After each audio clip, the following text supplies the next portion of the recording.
नमस्कार। आप सभी का स्वागत है पॉडकास्ट विद वीटी में। मैं विपिन त्रिपाठी आप सभी के समक्ष लाया हूं पॉडकास्ट विद वीटी का तीसरा एपिसोड। इस एपिसोड में हम बात करेंगे संचारी रोग के बारे में। जैसा कि हम सब जानते हैं कि वर्तमान समय में बरसात का मौसम चल रहा है।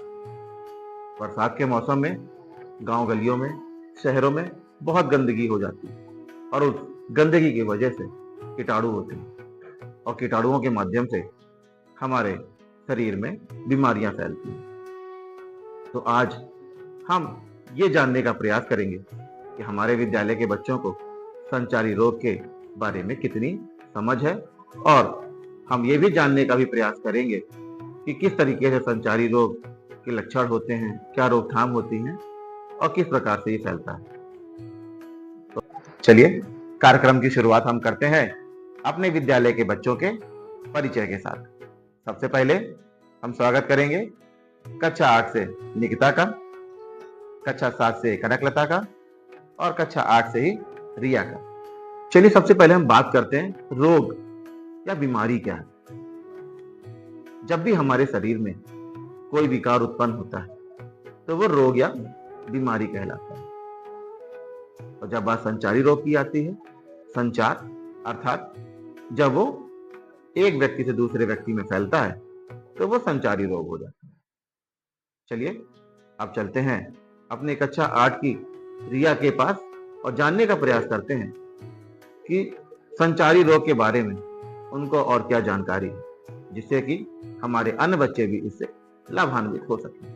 चलिए। आप बिल्कुल सही कह रहे हैं। संचारी रोग एक व्यक्ति से दूसरे व्यक्ति में कई तरीकों से फैल सकता है, जैसे रक्त या शरीर के तरल पदार्थ संपर्क से, हवा में मौजूद वायरस के सांस के माध्यम से या कीड़े के काटने से।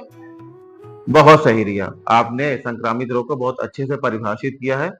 चलिए मैं एक उदाहरण के माध्यम से आप सभी को कुछ चीजें और स्पष्ट कर देना चाहता हूँ।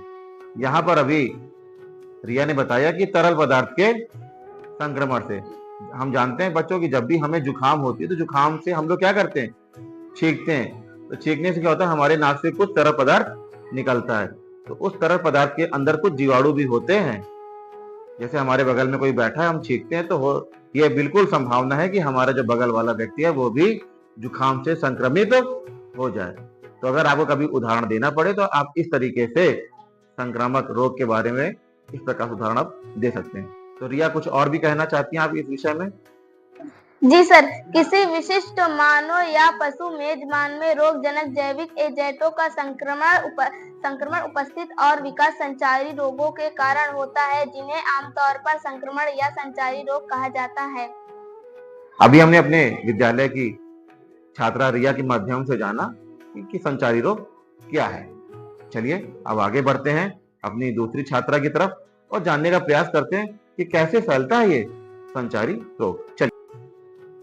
जी सर, रोग जैविक कार कई तरीकों से फैल सकते हैं, जैसे कि किसी संक्रमित व्यक्ति के साथ सीधे शारीरिक संपर्क के माध्यम से, तरल पदार्थ या निर्जीव वस्तु के संपर्क आने से, उन्हें रोग फैलाने वाले किसी टीक या कीट के काटने से।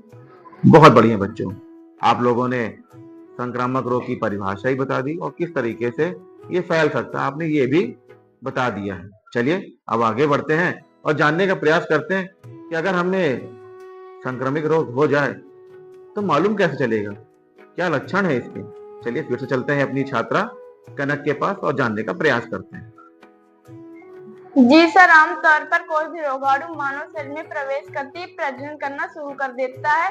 इसके बाद बीमारी के विशिष्ट लक्षण निर्धारित होते हैं। कुछ व्यक्तियों में कोई लक्षण नहीं होते, फिर भी इनमें बीमारी फैलाने की क्षमता होती है। कुछ संकेत और कुछ लक्षण सीधे शरीर की कोशिकाओं को प्रभावित करने वाले रोगाणु को प्रभावित करते हैं।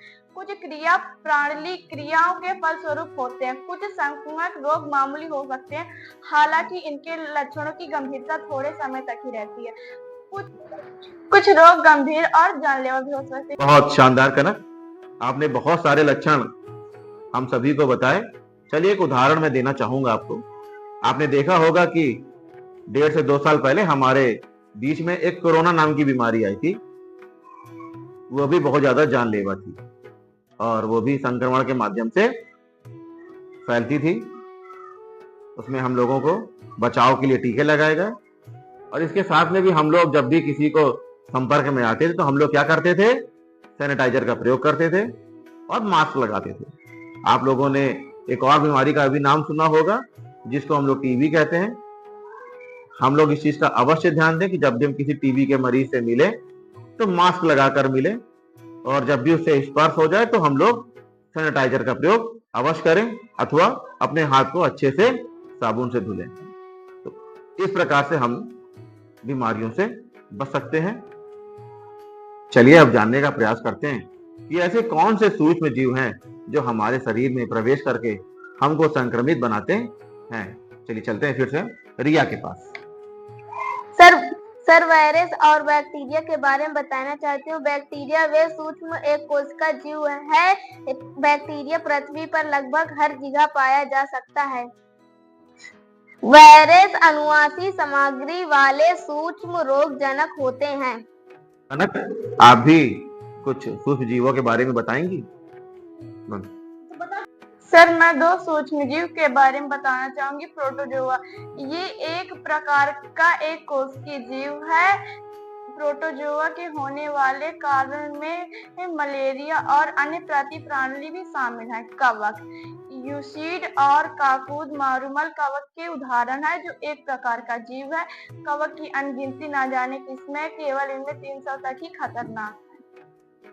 चलिए अब बात करते हैं संक्रामक रोग किन कारणों से हमारे शरीर में फैल सकता है। अब चलते हैं अपने विद्यालय की दूसरी छात्रा निकिता के पास।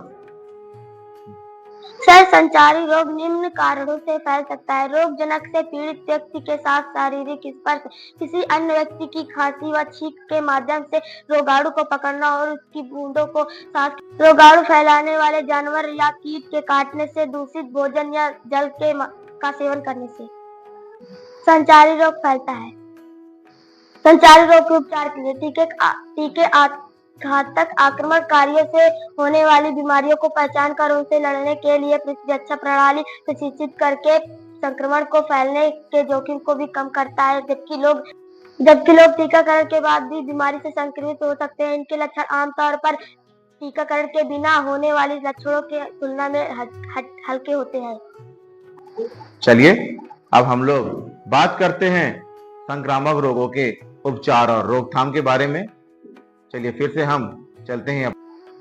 फंगल संक्रमण के लिए एंटी फंगल दवाओं और दुर्लभ मामलों में इंजेक्शन वाली दवाओं की आवश्यकता हो सकती है। हालांकि कई हल्के संक्रमण हैं जिनका इलाज ओवर द काउंटर सामयिक मलमों से किया जा सकता है, जिनमें दांत और एथलीट फुट रोग भी शामिल है। आज के इस पॉडकास्ट से हम लोगों ने जाना कि संक्रामक रोग किसे कहते हैं, ऐसे कौन से सूक्ष्म जीव हैं जो संक्रामक रोग फैलाने में सहायक होते हैं, संक्रामक रोग फैलने के क्या कारण होते हैं और क्या उपचार एवं रोकथाम की जा सकती है। आज की इस पॉडकास्ट में हमारे बच्चों ने बहुत सारी उपयोगी जानकारियां हम सभी के बीच साझा की। आज के इस पॉडकास्ट में बस इतना ही। मिलते हैं अब अगले एपिसोड में। जय हिंद।